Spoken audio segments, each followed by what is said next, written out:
There's so much to talk about right now, and I do want to go back and talk about the latest audio from Jamie, but I also want to have a talk about this new podcast that's come out, because it gives us quite a lot of information, and it's got people in it talking who we haven't heard from. So there's Henry Brooks, Malaya's father, and Connie Brooks, Malaya's grandmother.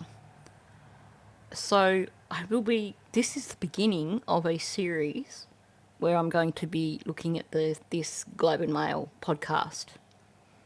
In this one, as you can tell, I want to talk about Daniel.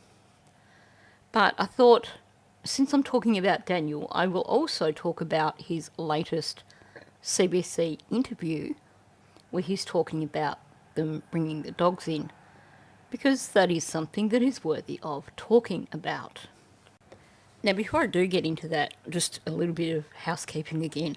First of all, I just want to acknowledge those people who really make an effort in chat to keep things friendly, keep things classy.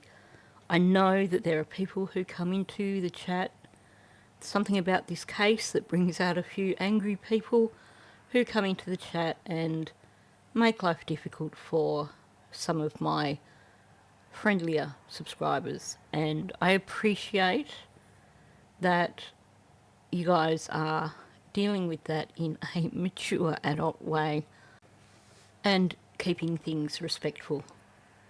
Also, again, I just want to thank those people who have been doing the Buy Me a Coffee recently. Very much appreciated. Also, thank you to the people who've given me super thanks. Also, very much appreciated. For those of you who have memberships, just letting you know that there is a new members video out, which I released a few hours ago. So if you haven't seen that, click on the members tab and you'll be able to find it. There's a little bit of background information in relation to this case, and then there's a lot of just the usual me nattering. Now, I believe that there is one content creator who is saying that she's just recently spent an hour and a half talking on the phone to Daniel and getting insider information. I'm not going to comment on that, because I've dealt with individuals in the past who've been covering cases and who've claimed to have been, on the inside and chatting to someone closely connected to the case, and then you find out later that they're just making it all up. So unless I'm seeing receipts from someone who claims to be communicating with family members or, individuals connected to the case, I'm not going to share it on my channel. I'm thinking it could well be legitimate. The things that are said aren't exactly way out there. But at the same time, I'm not going to put out unverified information. It's the people who do that who basically continue that perception that mainstream media, at the very least, have of YouTubers as being a bunch of amateurs who don't do their research and basically are just doing clickbait. You know me, that's not what I aim for. So I'm going to start with the clips from the interview that Daniel recently did with CBC, and then I'm going to move on to what he said in the podcast. Daniel Martel has been asking RCMP for months to call in cadaver dogs to search for his two missing stepchildren. Now the time has come. It's going to be really hard work now that there's so much vegetation in the woods, but I'm pretty happy that they're going to be able to do it. Now, I'm going to put a pin in most of this comment, because obviously we need to hear the second half of this for it to be relevant. But him saying he's pretty happy that they're bringing the dogs in, again, he's offering a response that I think he believes is the appropriate response. I also believe that this response is based on Belinda's response, because I've noticed that both Daniel and Janie tend to adapt both their language and their behaviours based on observations, whether it's observations of people's comments in Facebook, people's comments on videos, or comments by content creators or panel guests. Or the other thing they do is where they essentially mimic things that have been said by other people in connection with the case. And, you know, classic example, Belinda saying that she knows in her heart that Lily and Jack are deceased. And we have Janie putting her own spin on that, saying she knows in her heart that they're still alive. I know who I want to listen to there. So I believe that Daniel's heard Belinda's comment. She was pretty happy to hear that the dogs are being brought in. And so he thinks that is the appropriate response. Now, saying that you are happy or glad that the dogs are being brought in implies that you believe that the searchers missed these children and that they are somewhere out there to be found. At least from Daniel's perspective, that's what it means, because obviously he's not going to say he's happy that they're bringing the dogs in because he knows he buried them out in the woods. So what he is implying here is a belief that the children did wander off into the woods and get lost, which we, by now, are pretty certain is not the case. Anyway, I'll put a pin in these comments. We'll watch the second half of this, and then I've got a lot to say. RCMP say 2 dogs will come to Nova Scotia from British Columbia to conduct the specialized search, a bleak mission. But Martel isn't expecting it will bring answers. So are you thinking that the dogs will go in there and won't find anything? I know for 100% they won't find anything. I mean, that's probably why they waited this long to do it. It's just to keep the public informed, I guess, that they're hard at work. Okay, so I'm going to take advantage of the fact that they have finally put some footage showing the RCMP helicopter from the right angle, because I've been trying to figure this out from day one. That big silvery white thing underneath the helicopter, that is pretty much the bells and whistles of searching technology. This helicopter has everything bar a magnetic anomaly detector, although that said, the tail of the chopper is so blurry that if there was one there I probably wouldn't see it. But we are talking top of the range FLIR technology there. Like, if that chopper was the one that was used on the search, and I'm guessing given that they're using it as footage here that it probably was, then those children were not in the woods around the home. We're not just talking thermal technology here, we are talking augmented reality, meaning that one of the things that this camera can do is basically come up with an augmented version of what it is seeing below. It's like the technology improves the image. If the children, even under the tree cover, if there was enough of a gap, wouldn't have to be a big gap, they would see them. You know, this goes way beyond filming things in 4K. Imagine filming things in 4K and then that is augmented to the point where you can see a bug on a tree. Okay, so let's go back to talking about Daniel. So after saying that he's pretty happy that they're getting the dogs in, after us hearing that he's been calling for months for them to bring the dogs in, now he's saying that he knows for 100% that they won't find anything. Now that directly contradicts what we've just heard, that he's been calling for them to bring the dogs in for months, and that he's pretty happy that they're bringing the dogs in. If you think the dogs aren't going to be finding anything, you would just be ambivalent.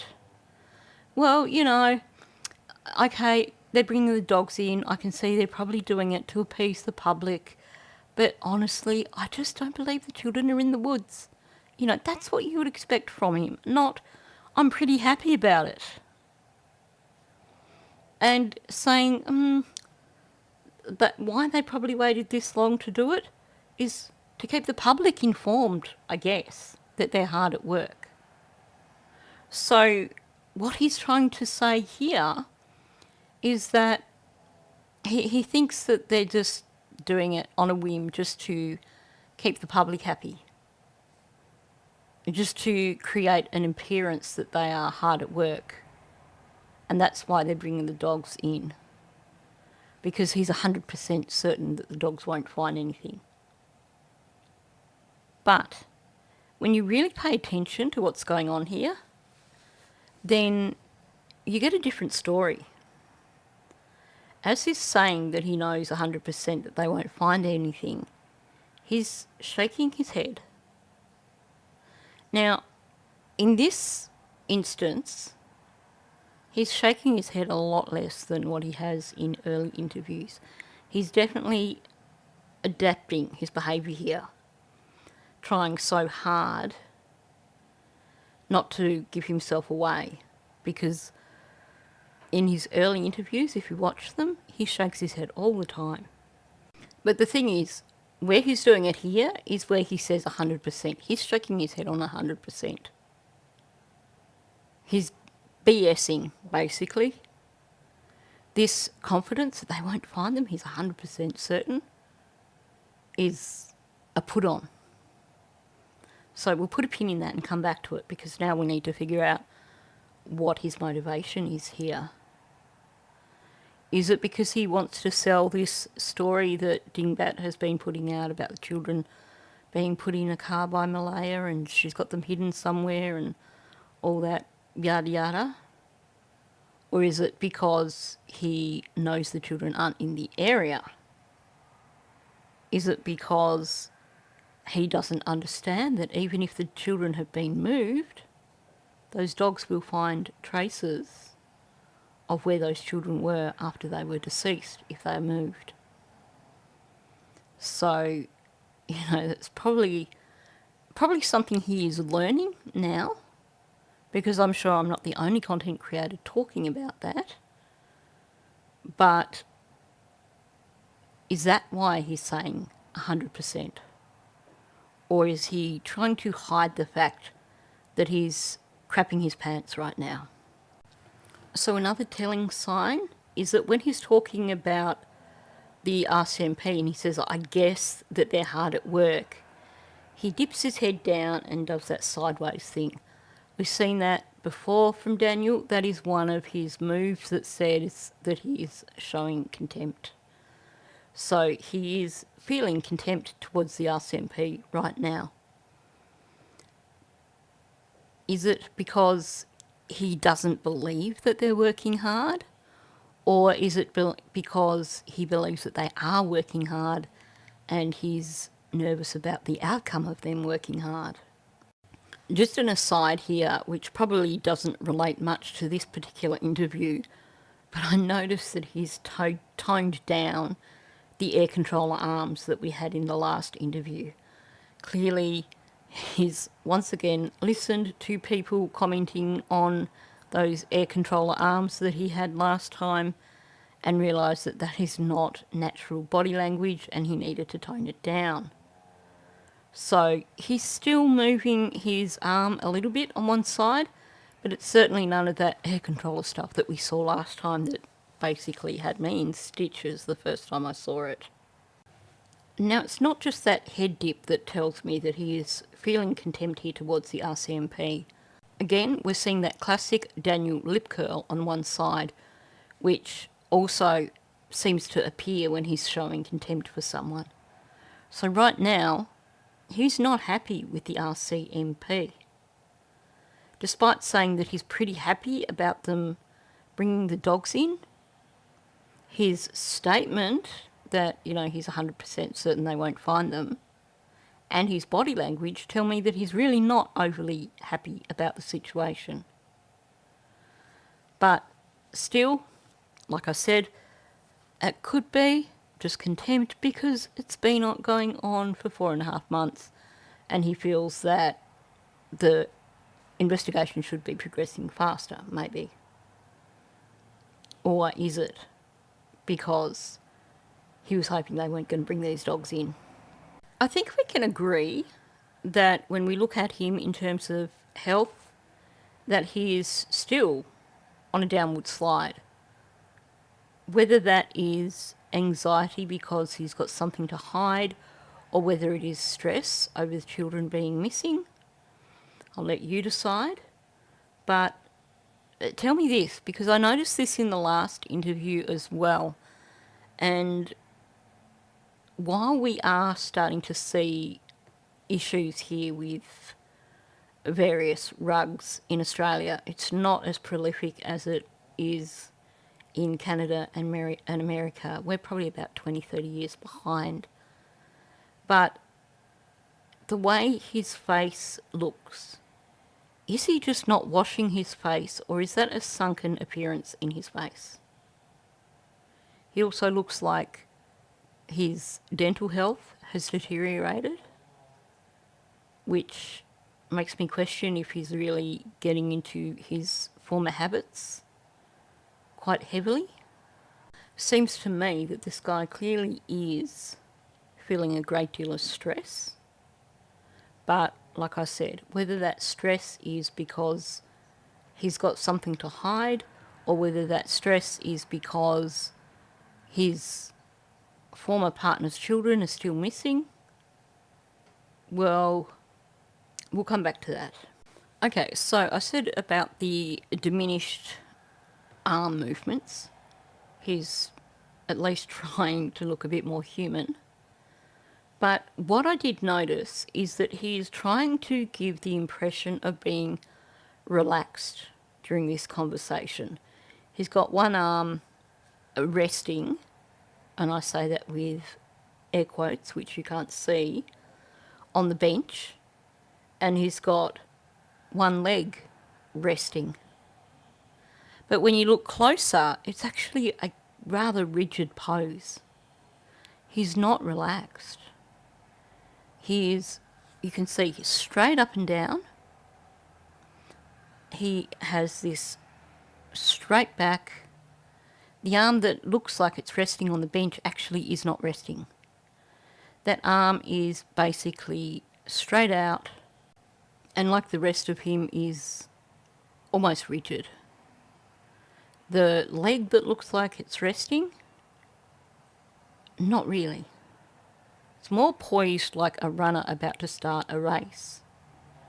You can see that even though he's got the foot crossed across the other foot, the leg is actually up a bit, but in a way that suggests to me, in the way he's positioned his foot, that suggests to me that this guy is poised for flight. He is on full alert here.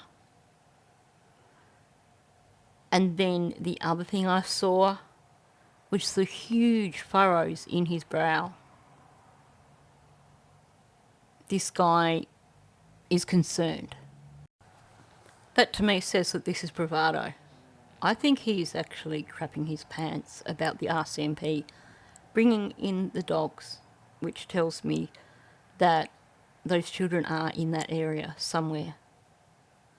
I think he's probably concerned because he doesn't know where they are going to take the dogs. And that is probably of a huge concern to him because he doesn't know what they know. This, of course, is simply my opinion. Feel free, if you see something different, feel free to let me know.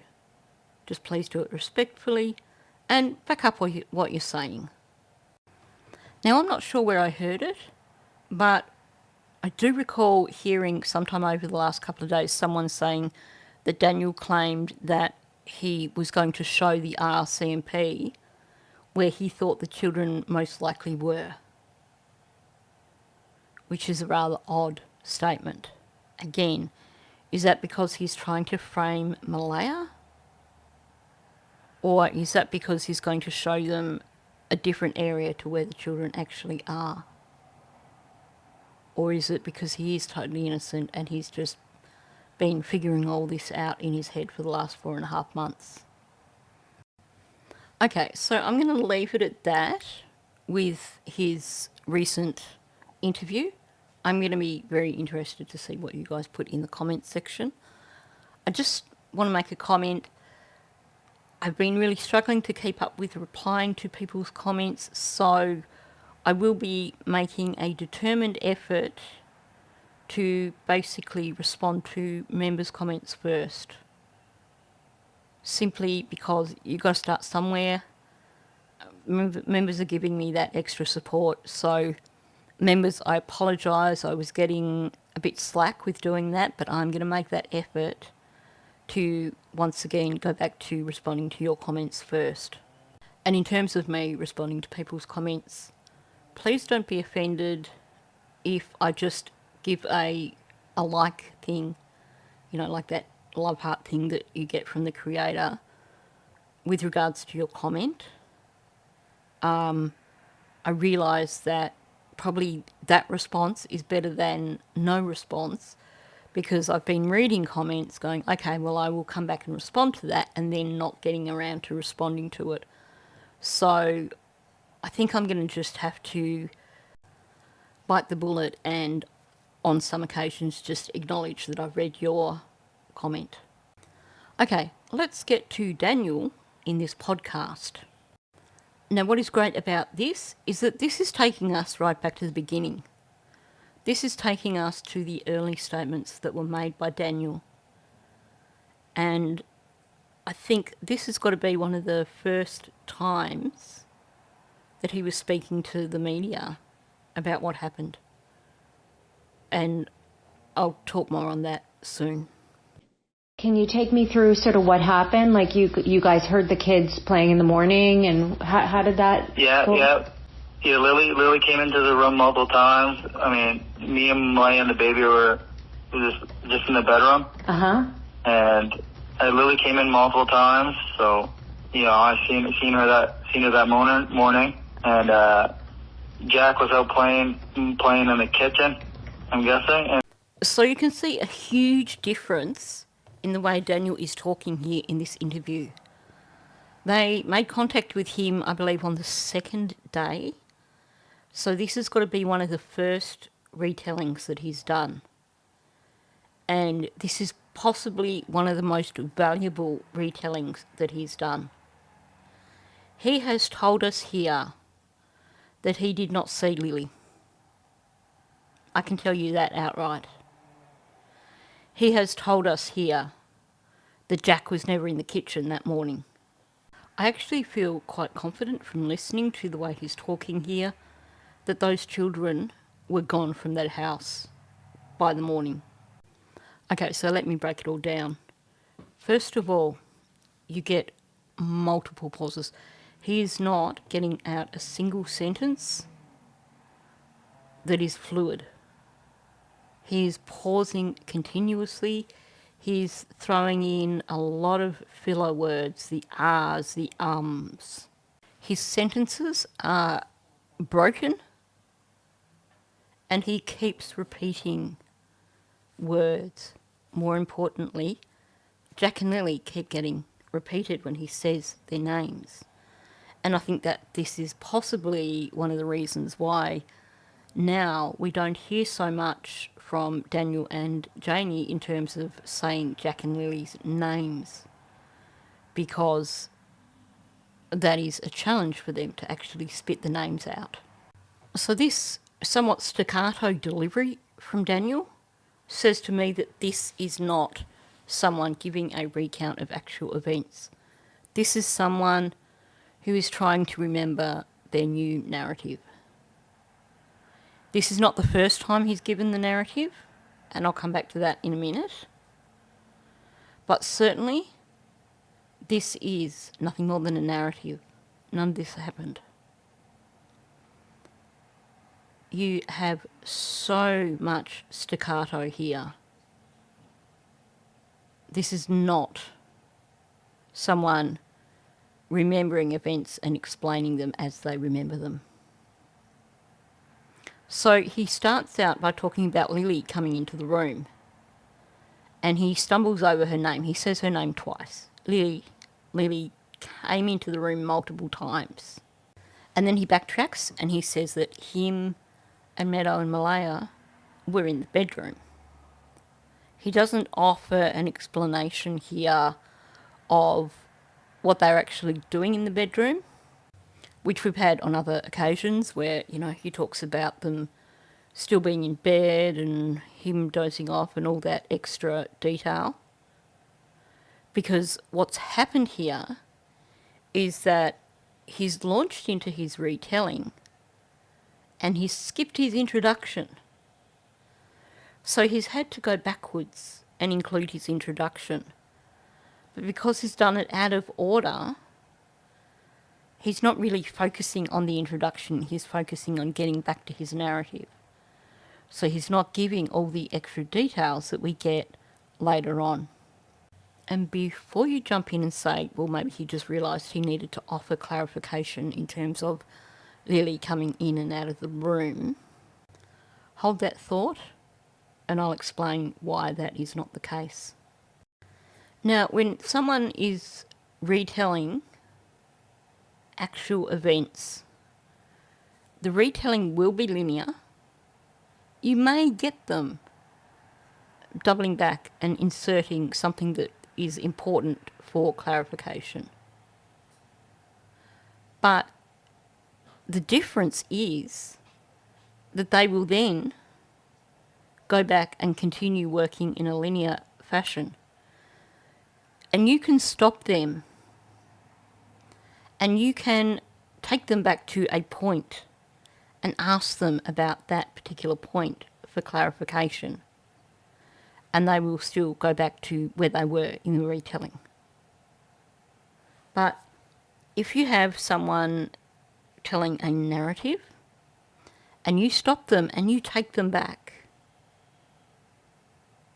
they are going to go from the point that you took them back to. Because in their head, they don't have all the other prompts to help them with the retelling.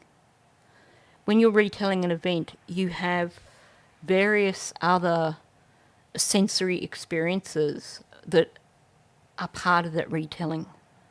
You have the visuals that occurred. You have the hearing, whatever it was you were hearing, tactile. Also, all those things mean that that experience is essentially saved in your mind in HD. And you can just tap into the point that you need to tap into because it's all there. It's in your tactile memory. It's in your sensory memory. I know there's, only one memory, but you know what I'm trying to say. You have all this different input when you experience something that when you are retelling it, even though it's not a process that you are conscious of, you are drawing on all those sensory experiences to help with the retelling. So after backtracking and saying that him and Malaya and Meadow were in the bedroom, he comes back to Lily coming into the bedroom and he uses exactly the same words again. He couldn't skip on to the next part of the narrative until he'd gone through the Lily coming into the bedroom again. Now, sometimes people do that, but you would expect, instead of hearing him say, and Lily came in multiple times, like you've never heard this before, you may hear him backtrack to, so Lily was coming in and out, so you're going to hear a change of language, and language that is more confirmation of what he already said, the so, and the abbreviated version, Lily was coming in and out. He doesn't need to repeat multiple times because he's already told you that. So the fact that he is repeating it verbatim straight up tells me this never happened. He has gone back because he missed out the beginning of his narrative, and he has started his narrative again. And because it is not something that he physically experienced, he has to stick with the wording of his narrative. He has to stick with going on from the point where he was at. He can't skip ahead to, and meanwhile, this is what Jack was doing. He's not re-experiencing it through his senses. He's just retelling a story, a narrative, basically.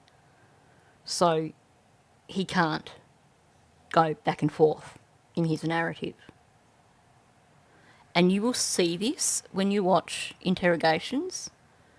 You will see that this is something that detectives do so often. They'll be listening to a narrative and then they'll be like, well, hang on, okay, can we go back to this? And they'll ask them something specifically about something they said ages ago. And the whole point of that is to test their narrative, to see how they cope after being stopped from this narrative. And after going back and saying Lily came in multiple times again, he throws in a sentence that is totally unnecessary. This is his attempt at persuading the audience. But the problem is, it is so stilted that basically he could put a giant neon L on his forehead to tell us that he's lying. Because he then says, so, you know, I seen her that morning. Note the repetition of the words. Note the stumbling over seen. His brain is jumping in and saying, that's a lie. It stopped him on the word seen.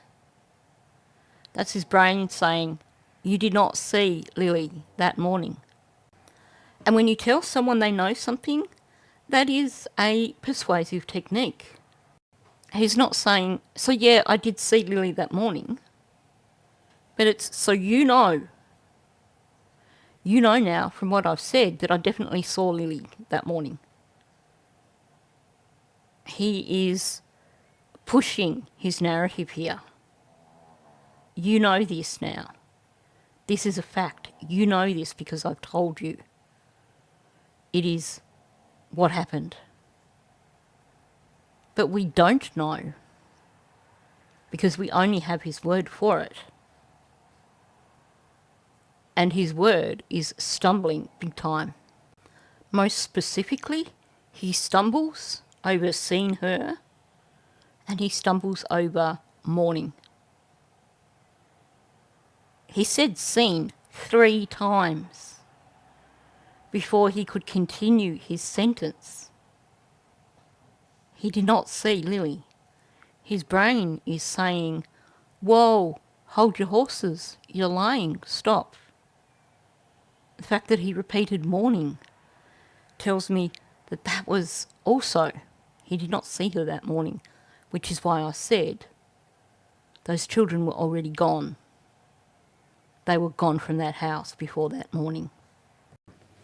And he turns his attention to Jack. Now this is why I'm saying that this is not the first retelling. I believe that he has obviously had to say this to officers and he's had questions about his narrative. And instead of coming up with solid explanations for how he got there, he does this. So he says that Jack was playing in the kitchen. There's a pause and he says, I'm guessing. So that to me says that someone has challenged this observation. An officer has said, how do you know he was playing in the kitchen? Thing is, because that explanation wasn't part of his original narrative, he hasn't actually managed to fix that into the narrative permanently yet. So you get the pause where he realises this is where I was needing to add extra explanation. He's forgotten the extra explanation, and so he says, I'm guessing. And we actually lose this narrative of Jack playing in the kitchen in later retellings. So this is problematic for him. And we're getting a lot of and in this retelling, like Malaya, because it is basically them coming up with points. They're not thinking of it in a linear manner. It is a narrative. This happened, and this happened, and this happened. There's no fluidity going on here. And what he's saying here, Jack was, and he repeats playing twice in the kitchen, and then you get the pause, I'm guessing. And even before he got around to saying, and Jack was playing, you get the stumbling over the sentence. He didn't repeat Jack twice, which is a step up from Lily, but his brain slammed on the brakes at playing. Jack wasn't playing in the kitchen. His brain has gone, whoa, hang on, that wasn't happening, stop. And then he's had to push on, past that brain block, and repeat the word playing. And then you get the pause and the I'm guessing, because he knows that he got pulled up on that previously, but he can't remember what his response was because that wasn't part of his original narrative. A good detective would make note of two things here. First of all, the Jack playing in the kitchen, and also him, Malaya and Meadow being in the bedroom, because they would wait for him to get further on through his narrative. They would break the narrative again and take him back. So how do you know Jack was playing in the kitchen? What made you believe that? And then also going back to what were you doing in the bedroom? And I'm pretty certain you would find that he would stumble with the answers there because they were not readily in his head. They don't just come out with the rest of the narrative. And they slid open the back sliding door. It's almost like silent to hear it slide open. Okay, so now we get the story of the back sliding door. Note, again, we get piling up the ands, and they slid open the back sliding door, and it's almost like silent. So, like I said before, the ands tend to make it sound like it's more like a made-up narrative. Again, there's no fluidity in his speech. He's tripping over various words, and there's a few words that are thrown in here that are quite telling. So, first we get they slid open the back sliding door. So even just saying that they slid open the back sliding door, he can't spit that out. Not only does he struggle to say the back sliding door, but he gets as far as back and he needs to throw in that pause word, the ah. And don't forget that by this point he's already given this statement at least once. He's told the RCMP what happened. So the fact that he is stumbling so much over it now is also a huge red flag. Because when it comes to explaining something that happened, first time, you might pause here and there and go, well, hang on, no, before that happened, this happened, and then you might have things that you remember. But once you've told it, the sentences themselves are not going to be staccato like this. The fact that he's tripping over the back sliding door, again, tells me that this door doesn't actually come into whatever happened to Jack and Lily, full stop. And then we get it's almost like, and he stumbles over the word silent to hear it slide open. Okay, so there's a lot going on here. First of all, it's not a natural sentence. It's almost silent to hear it slide open. That's not natural grammar. The hearing the door is almost silent. It doesn't even, it's not logical, it's not natural language. Because that's what he's saying.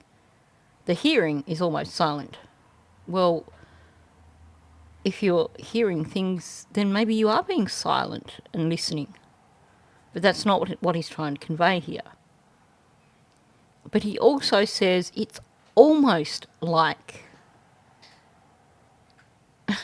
not just it's like, meaning it's not entirely, because if it was silent, it wouldn't be like silent, it would be silent.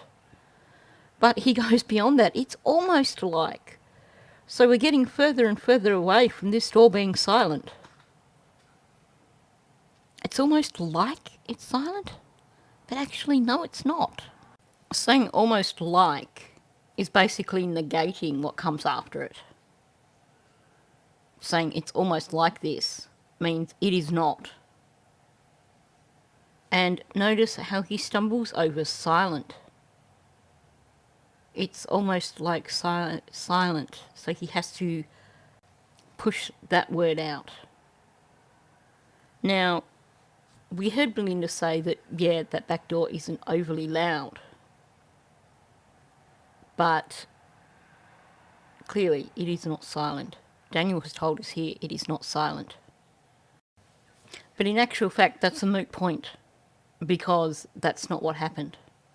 Those children did not walk out that back door and vanish off into the woods. Basically, from everything we've heard so far in this one bit of audio, I'm pretty confident that, for starters, those children weren't in that house that morning. Daniel did not see Lily that morning, which to me says that something happened the night before. Those kids were long gone by the morning. Jack was not playing in the kitchen, and the door's irrelevant. So they slid it open, the boots were right beside the door, and just proceeded to, I'm guessing, play outside, and then they must have just got out to the back fence, and then they were gone. Okay, so first of all, the emphasis in terms of the children going out through the sliding door and vanishing, the emphasis here is on the sliding door. The emphasis is not on the children getting outside. The emphasis is not on the children opening the door. The emphasis is not on the children going missing. The emphasis is on the sliding door. Why do I say that? Because he has hammered it in. He has basically gone from sliding, slide, slid. So in this very short amount of time with the narrative, he's really hammered it in with they slid open the back door. It's almost silent to hear it slide open, and then they slid it open. He has specifically referred to that door in terms of it being a sliding door 4 times in a very, very short amount of time. That is a crucial part of his narrative. That is the key point of his narrative. The focus is not on the children. The focus is not on the children going missing. The focus is on the sliding door. Crucial? Very much. If he was telling us about something that had actually occurred, the emphasis would be on the fact that the children were gone, that they had left the house. But he's working really hard to make sure people understand that the thing that they have to take on board here is that it's a sliding door and it's silent. This is the important part of our narrative because this explains how the children vanished. Now, there's also a massive hole in the narrative here that you could drive a handy van through. And that is, he barely mentions the boots and he does not tie them into the narrative. We've got all the ands again going through this, and in his brain he knows he has to introduce the boots into it because he's described them as wearing those boots, but he's forgotten to actually attach them to the narrative to give an explanation of why he is mentioning the boots being right beside the door. But not only that, while he is giving this part of the narrative, he's changing tense. That is a huge red flag. That tells you straight up it is a narrative, it's not a retelling. This is a made-up story. Because one hand he says they slid open the door, and then he says the boots are right beside the door. So he's now changed tense to the boots are right beside the door. He is telling a narrative in terms of this is it happening at this very moment. He's basically switched from past tense, which is what you would expect, to active tense. Active meaning this is happening this very minute. Look, the boots are right there. Watch them now as they go out the door, but we're still not going to tie the boots in. And like I said, if we didn't know additional information about this case, then him just saying the boots are right beside the door, we'd be sitting there thinking, okay, well, what boots? Why do we care? Like, is it because you're just trying to tell us which door it is? The boot that's the door that the boots are right next to. So he's completely left a hole in the narrative here and has not explained that he believes that they must have grabbed their boots as they went out the door and put their boots on, because normally their boots are right by the back door and they're gone. We don't get that explanation. Now, even in English, we have written language and we have spoken language. And there are some words that you generally will not find in regular everyday spoken language unless someone is giving you explicit instructions, and even then that would be more likely if they were reading those instructions to you. So what am I talking about here? He throws in another and he says, and just proceed then, I'm guessing, play outside. Proceed is written language. It is not natural language when you are giving a retelling. The sentence itself is not natural language. Again, it is still present active tense. He is describing an action that's happening right then and there, not something that may have possibly happened. Although he's guessing at it as well. So you have the use of a word here that is written language, and you have the wrong tense. So this is definitely not a retelling of something that actually happened. This is not him actually guessing at what happened. This is him pushing a narrative. Again, the I'm guessing, I think that goes back to when he was telling the officers what happened. They probably asked him, how do you know they were playing outside? Because, of course, the question could be, well, how do you know that they were playing outside? How do you know they didn't just go out the door and just vanish? But again, he offers no actual explanation of how he knew that they were playing outside, as opposed to just going outside and wandering off up to the fort up on the hill. You know, if there was any truth to Janie's story here, this would be where I would expect an explanation of, and then they were playing outside because I know this because my mother heard them on the swings. But there's no explanation. He just says, I guess, meaning that he has absolutely nothing to go on here. It is a guess, which also blows Janie's story completely out the window. Because if Janie had actually heard these children playing out on the swings, this wouldn't be a guess from Daniel.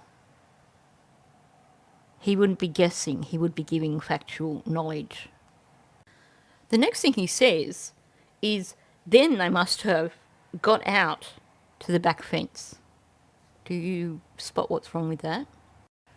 The narrative's not linear here.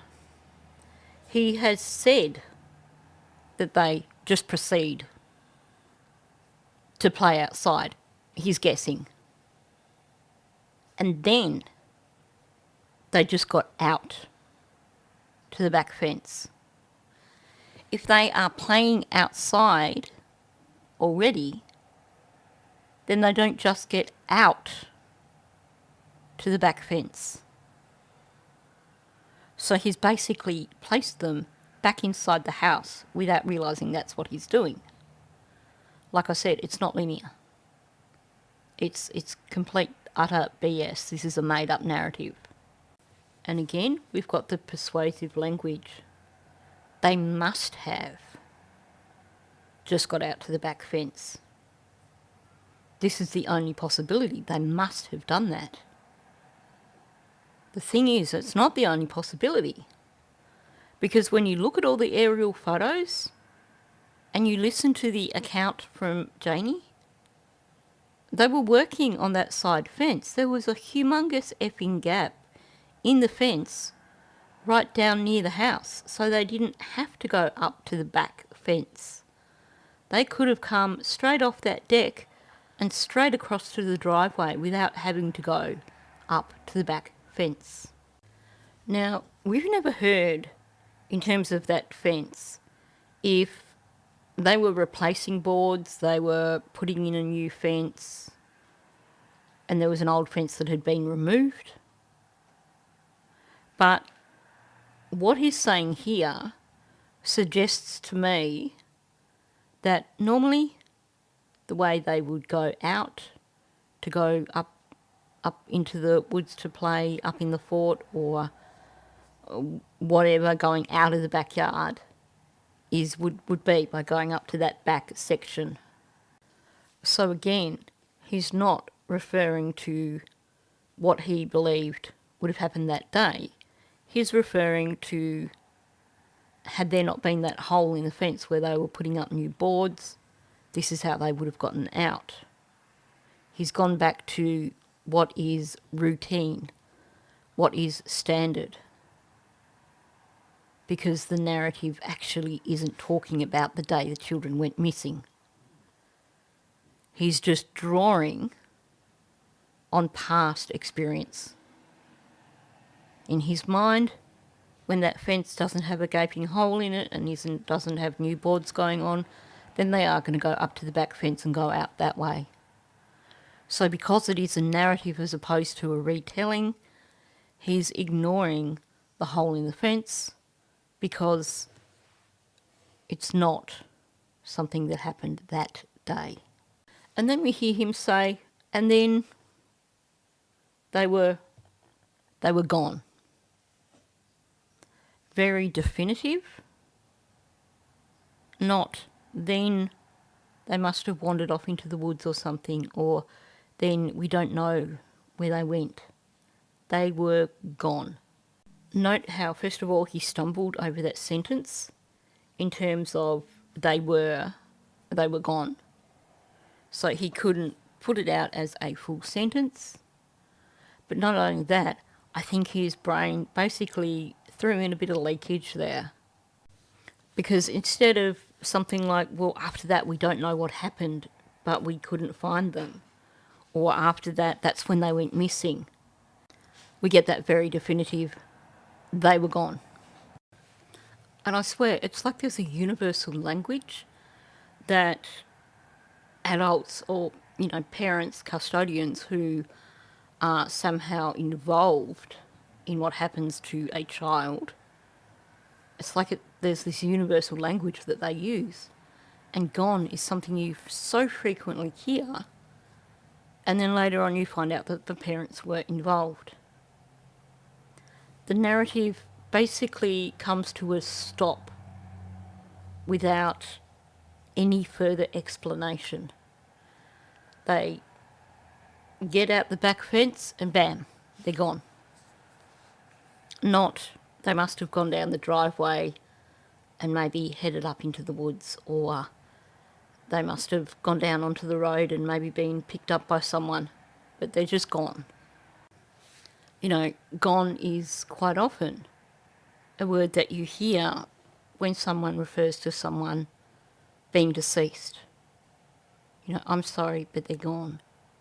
As soon as I seen that they were gone, I immediately jumped in the car, did all the dirt roads, did all the culverts, checked over the rivers, the streams, I did everything. Honestly, we've heard that part of the narrative so many times. It's like he decided this worked well and he was just going to repeat it over and over and over. Now in this retelling, he immediately jumped in the car and drove around. He didn't run up into the woods. And then, again, we're getting these water references. Culverts, rivers, streams, which I think is significant. And he's trying to be convincing here. He checked everywhere and he did everything. This is him trying to be persuasive, saying that he was, you know, superhero Daniel again, going out and searching all over the place, and he covered the entire area of Pictou County, just about. But something I noticed here that really grabbed my attention. So after saying he jumped in the car, he says he did all the dirt roads, he did all the culverts, checked everywhere. And then he follows through with checked over the rivers, streams. Over the rivers? That is a very specific word to be using. Checked over the rivers. And notice also he throws in streams without actually making them part of a sentence, but over the rivers. That to me is like a neon sign.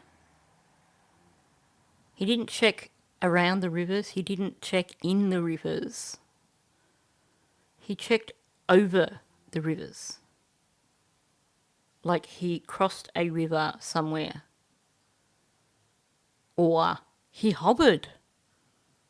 Because he is a superhero, don't forget. Maybe he flew up in the air and he hovered over the rivers and checked them. But it is not the right word for what he is telling us here. And of course it brings to mind that really odd statement of him basically being up to his waist in water, or what is it, wading through waist-deep water. Now if the neighbour is being truthful about hearing a 5-speed vehicle back and forth through the night multiple times, now obviously you don't need to go back and forth multiple times with 2 small children. So if that is connected to the disappearance, as some people have suggested, it would suggest that things were being removed from the property and taken elsewhere, most likely to Earl's place perhaps. So we can't go, well, yeah, but there's a vehicle involved, so we can discount the going over rivers because he's not going to drive a vehicle over a river. Although that said, I know some people have identified the bridge where they were referring to the little star sticker that was found. Is that bridge over a river, or is it over a creek, or is it over a dry creek bed? Because that could be a possibility. But for me, I would certainly be putting a big red circle over the statement, over the rivers. I think that could be important in terms of locating Jack and Lily. I did. Anywhere the vehicle could take me, I did. Yeah. And as soon as I got back home, like 10 minutes later, I immediately went out on foot till the officers got here. So again, we have a bit of a superhero here, or a speed racer. Everywhere or anywhere a vehicle could take him, he went searching. And then he went back, and 10 minutes later, he went out on foot. Well, he then says that basically he went out on foot until the officers got there. Well, the officers got there 26 minutes after Malaya called 911. According to Malaya, she rang 911 as soon as she realised the children were missing, although we know that is not the case. So we have this huge gaping hole in the timeline, because they told officers that the last time they saw the children was 8 o'clock that morning. You can hear it on the dispatch. And yet they didn't make the call till 1 minute past 10, which is when Malaya said she immediately rang 911. So I don't know where to go in terms of timeline for this narrative that Daniel is giving here. Did he spend 2.5 hours searching and then turn up when the officers arrived? Or did he zoom around the whole area, every single road in the area, in the space of less than 15 minutes? Because if you do the math, 26 minutes, take away 10 minutes where he apparently went home and who knows what he did, meaning that he had to have spent less than 15 minutes out in the vehicle driving every single road in the area. So this is, a classic over-exaggeration. He wants people to believe that he went out of his way in terms of searching. He did everything possible in terms of searching. But then when he says here that he went out on foot till the officers got here. Now, based on other comments that he's made, he is perhaps trying to convey this story that he gave, that he was out on foot searching, he came back, the officers were there and they wouldn't allow him to go back out. But that's not the way it comes out, and I think there's a bit of leakage here. I think basically he was up in the woods watching, and then the officers arrived and he came back down. Why do I say that? Because when you go through all the accounts, we hear from Malaya that Daniel wasn't around at all that first day. And from the time when the officers arrived, Malaya was pretty much not on her own. There were always people around Malaya. We have this account from Hayley where she says that basically Daniel wouldn't go near any of Malaya's family when they were there. He was avoiding them. And she got into him over that. Is it possible that when he says here that he went out on foot until officers arrived, is this leakage? Is he telling us here that he was actually avoiding Malaya until officers arrived? And then he didn't have to actually face her directly because there were other people there. It's just a thought. Thought I'd put that out there. But it's interesting the way he words it. Like I said, I think he's trying to convey what he said in another interview, that basically once the officers arrived, they wouldn't let him go back out searching. Even though, according to Malaya, he was out all day. But certainly the way he's worded it here makes it sound like he basically waited for the officers to arrive and then came back down. It's a bit like Janie with her observation of on the first day they were all scurrying around like ants, which to me made it sound like she was somewhere off in the woods watching everything going on on the property. What were the conditions like in the woods when you were running? Conditions are thick. My cousin said that she talked to some searchers, and they said they've been over 500 different searches, and this is one of the hardest ones I've ever seen. What makes it so difficult? Is it the thick woods, or what is it? Thick woods, terrain, elevation throughout the terrain. Okay. It didn't matter to me though. I was going up through water up to my waist, and the helicopters were just sitting there watching me, hovering above me. So she asked him specifically about the conditions where he was running. She was asking for his experience being out there in the woods. And what does he do? He babbles about conditions. I heard him say conditions twice, but he was babbling so much I'm not even sure what words he was using other than conditions. And then he comes out with that his cousin said that she spoke to some searchers, and they'd done over 500 searches, and this was one of the hardest ones they'd ever seen. He's not talking about his experience of running through the woods searching. He's not even giving any details about what the conditions were like. He's just saying, well, these people said it was the hardest they'd ever seen. She has to then prompt him and ask him what makes it so difficult. Is it the thick woods? He still doesn't know what to say, so he says the thick woods are the terrain and the elevation throughout the terrain. Essentially, he's actually telling her here that he didn't go out searching. He can't tell her what the experience was like as he was running through the woods because he didn't do it. Now, sure, he knows what it's like in those woods. He grew up in the area, clearly.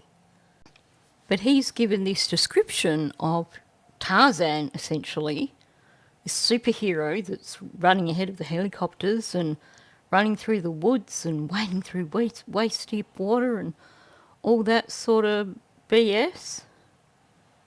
But it's not something that he's experienced. Presumably, in the past, going through the woods, he would go for walks in the woods, stick to the track. So he doesn't know how to describe the conditions for what he has just basically outlined in terms of what he did for searching. He can't give any details. I'm willing to bet that he just basically took off somewhere for the day and just kept away from everyone. And then he says, it doesn't matter to me though. I was going through to water to my waist. And the helicopters were just sitting there watching me. Do you have visions of these little miniature helicopters sitting on tree branches and watching him wading through water? Like, helicopters don't sit and watch. It's up there with running ahead of the helicopters. So it looks like he ran ahead of the helicopters. He found this waist-deep water. The helicopters must have caught up with him, and then they sat there and watched him. I hope that the helicopter teams go back through all their footage from the first day, because I think they could find something really interesting in their footage. But note he said, it doesn't matter to me though. Not it didn't matter, as in back then when I was searching, but at that moment in time it doesn't matter to him. Bit of leakage there. And I think that is definite leakage. Doesn't matter to him because he actually didn't go searching. So it doesn't matter because it wasn't an issue for him. I am interested, though, in the way he said I was going through to water to my waist. This is paired with him going over rivers. So I am very, very interested in what areas you get to where you would have to go through water, through a river or over a river. But, he makes it sound like some sort of action movie. Here he is running through the woods ahead of the helicopters, and then he's wading through waist-deep water while the helicopters are sitting there watching him. Honestly, it sounds like the opening scene of some big action movie starring Superman Daniel Martel. I think he's at cross purposes here. On one hand, he can't describe what it was like to be out searching, to be running through the woods and everything. But this account, and this is one of his earliest accounts, seems to have even more water references than any other interviews that we've listened to. I think that is significant. I don't believe the children are in water, but I believe they are somewhere very close to water. And I'm thinking we are looking at rivers somewhere deep. We had been asking him questions about these allegations of drug use, and he responds essentially saying, look, he's got nothing to hide. He acknowledges he's done meth and other drugs in the past, but he doesn't struggle with them. And the way he explained it to us was he was attending Narcotics Anonymous essentially to clear his name. What do you make of all of the speculation that's going on? So many people were waiting. Well, I can already tell you the drug party is absolute bull. Yep. And I even asked the RCMP, give me drug tests. I asked CPS, give me drug tests. Yep. They said, no, it's not a concern. We're not going to do that. I even go to Narcotics Anonymous. Okay. I do everything. Like, I go to air 3 times a week just to clear the air for all that bull. Oops, I think what he just did there goes beyond leakage. So they've asked him about the rug allegations. They're saying that he's told them that he goes to NA to clear his name. And then we get the audio of him, and he says that he even asked RCMP to give him rug tests, and he asked CPS to give him rug tests. Ding, ding, ding. This was in the first few days. This was before any news had come out with regards to the fact that the CPS were looking at this family, with regards to the fact that the CPS had serious concerns and the school had raised concerns and they had been at the house previously. He's basically offered up here the fact that right from the get-go, CPS were looking closely at him. Now, if CPS were, as Daniel claims, just doing a visit to talk about if your children had autism, you're not going to turn around and say, hey, by the way, I'm just going to offer here to do a rug test. No. You only offer that if there are questions with regards to the possibility that you may be actually doing that kind of thing. You know, he's claiming here that, you know, he used to do this stuff, but it's not a problem for him. That is a classic line, it's not a problem for me, that you hear from people when it's a problem. So clearly, at the time these children went missing, he was still having issues. And he's shot himself in the foot here. He's basically admitted that he was ordered to go to NA.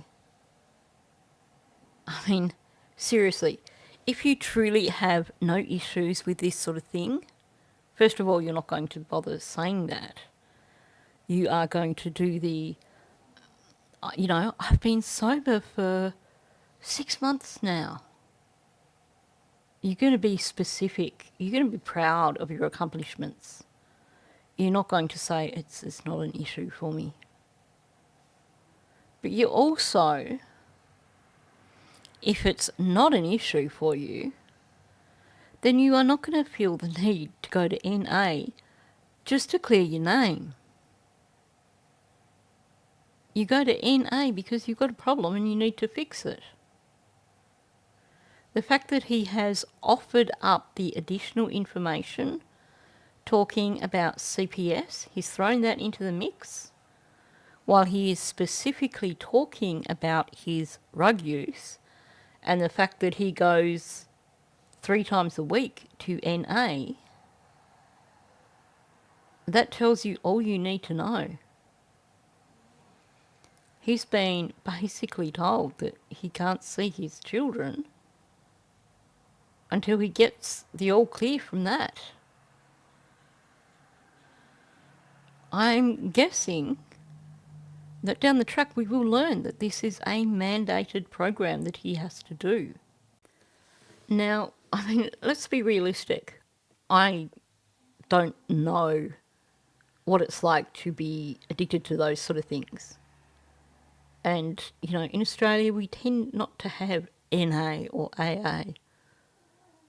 It's done differently as far as I know. But you rock up to NA and you're like, I don't have a problem. I don't even use anymore. They're going to say, well, why are you here? And why the heck would you go 3 times a week? Like, this is such a flimsy story.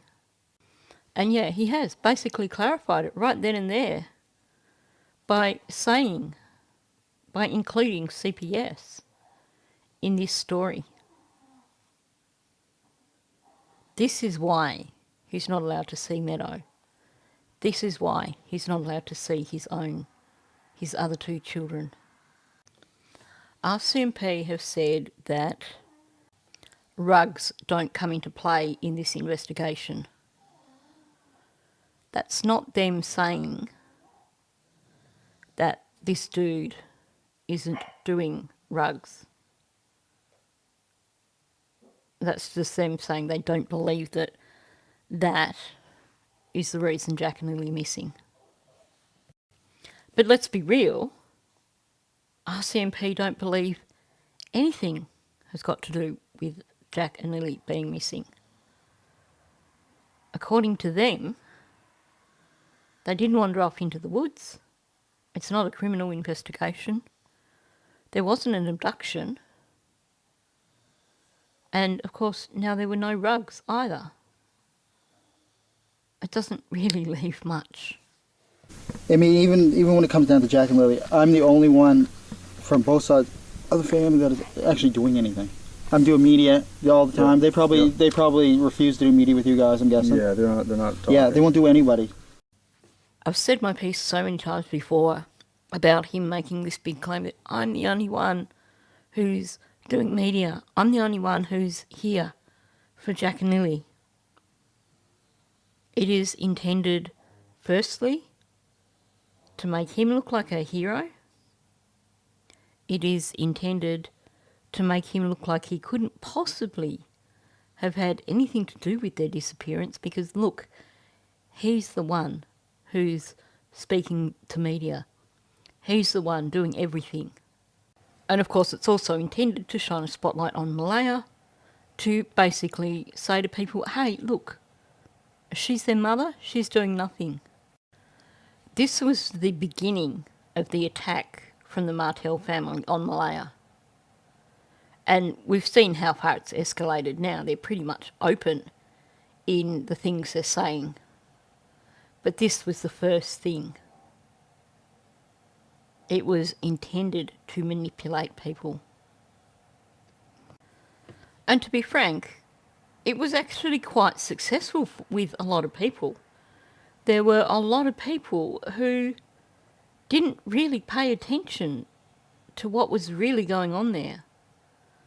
A lot of people who didn't realise that that statement had nothing to do with Jack and Lily, but everything to do with Daniel Martel. And there are people who still pull out this statement. Well, look at Daniel. He can't have done anything wrong. He's the only one that was doing anything for the kids. It's called deflection, people. So people are very cagey of the media and outsiders driving around looking at, the so-called crime scene or, the scene of where the children went missing, and it's created a lot of suspicion in the area. It jeopardizes the investigation, right? It jeopardizes the investigation, right? Okay, so what he is doing here, they're talking about people driving past the house. They're talking about there being more people in the area. That's not going to jeopardise the investigation. But what he is trying to do here is to create the impression that he is basically deeply involved in the investigation, that he's best buds with the RCMP, and that he knows that these people are jeopardising the investigation. He has the inside scoop, so he can tell you this thing. He's trying to sound like he has authority, like he knows everything that's going on here, when in actual fact he just sounds like a bit of a tosser saying that. Nobody driving along Gairloch Road is jeopardising the investigation. Now, they don't offer clarification here, but it's pretty clear that these last bits of audio are not from the first few days of the investigation. This whole thing of, I'm the only one doing media for Lily and Jack, that actually took a while for him to bring that one out into his repertoire. Why am I mentioning this right now? Because it does actually have bearing on the next comment that Daniel makes. People have already made up their minds. Yeah, I know. What is that like? Well, Living in I this get community? messages every day. People still call me child killer. You killed the children. Where are the bodies? Like, I get that every day. I can show you guys, and it's absolutely disturbing what people say. People are sending you Facebook messages? Yeah, constantly. I'm sorry, Dan. Constantly. I just ignore them. What do you want those people to know? Those folks who are reaching out to you? Are these strangers? Are these people that know you? No, they're all strangers from all over the world. It's Really? worldwide, yeah. And just sending you a message on Facebook saying... Yeah, because I always keep my messages open so anyone can message me. That's why it takes me so long to get back to everybody, because I have hundreds and hundreds of messages. So the reporter has said here, people have made up their minds. What is that like? Now, I would expect for someone who had no involvement in that to be saying, well, it just guts me. I'm already going through this horrible experience, and this is a nightmare for me, and people are blaming me, and I'm innocent. But we don't hear any of that. We get the classic deflection, distraction, and he goes straight for playing the victim. This is classic behaviour from someone who is guilty, essentially. Straight away, it's the victim card, the give me pity. He starts talking about strangers from all over the world. It's worldwide. The goal here is to distract from the fact that people do actually believe that he is responsible. He doesn't want to discuss why people might think he is responsible. but he's also not trying to protest his innocence. Instead, he is the biggest victim in the world because it is worldwide. The whole world is sending him messages in his inbox. We need to feel sorry for him and forget about the allegations, because what we have to focus on here is poor little Daniel. He basically establishes like, oh, people are just being really nasty to me. And the reporter tries to redirect him back to the question of, people seem to have made up their minds. How does this feel for you? And that's when he brings in it's worldwide, and I get hundreds of messages. And he doesn't answer the question. All he gives is, it's people worldwide. I'm just getting, my inbox is full of messages, and that's why it takes me so long to get back to people. That's his response when he's asked, what do you want these people to know? Like, hello, what do you want these people to know? I want these people to know that I'm innocent. I want these people to know that I did nothing. I want these people to know that I care deeply about Jack and Lily, and that I just want to see them brought home. We don't hear any of that from him. He doesn't even come close to addressing the question. Now, I'm going to say, from listening to the podcast, and this was before the announcement came out about the dogs, I was thinking, it feels like the release of this podcast shows a shift in the investigation. They were more direct, the reporters were more direct in the podcast in terms of how they were addressing the situation. And I'm going to cover that more in another video. But it seems like the audio that they've used here really highlights what we've been saying about Daniel from the beginning. And I wonder if they have intentionally sat on this audio because basically it did shine a bad light on him. And now the investigation is moving in a particular direction, and they basically got the green light from the RCMP to start releasing things like this. Because what a lot of people may not realise, if you are new to this whole true crime thing, law enforcement make use of the media. There is a symbiotic relationship that exists between law enforcement and media. It's a, you scratch my back, I'll scratch yours. And law enforcement will feed media information that they cannot release. And in return, the media will put out the news reports that law enforcement want them to put out. You have a look at the Delphi case.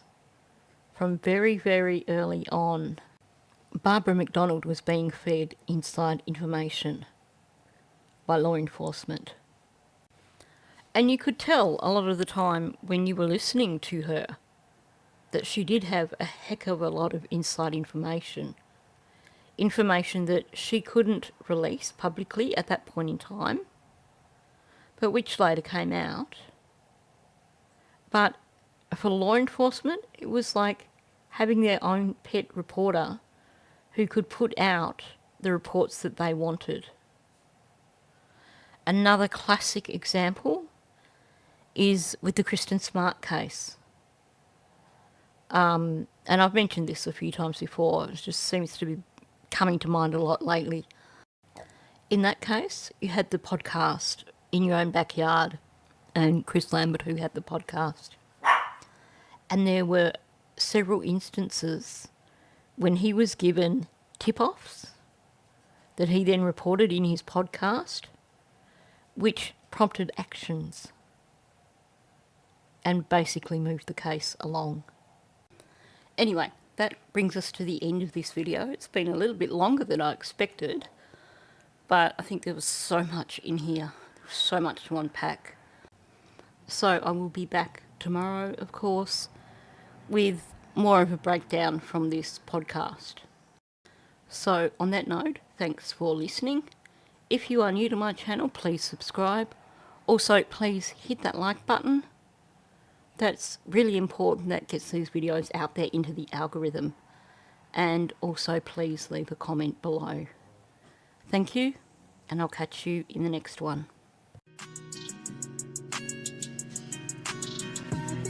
Into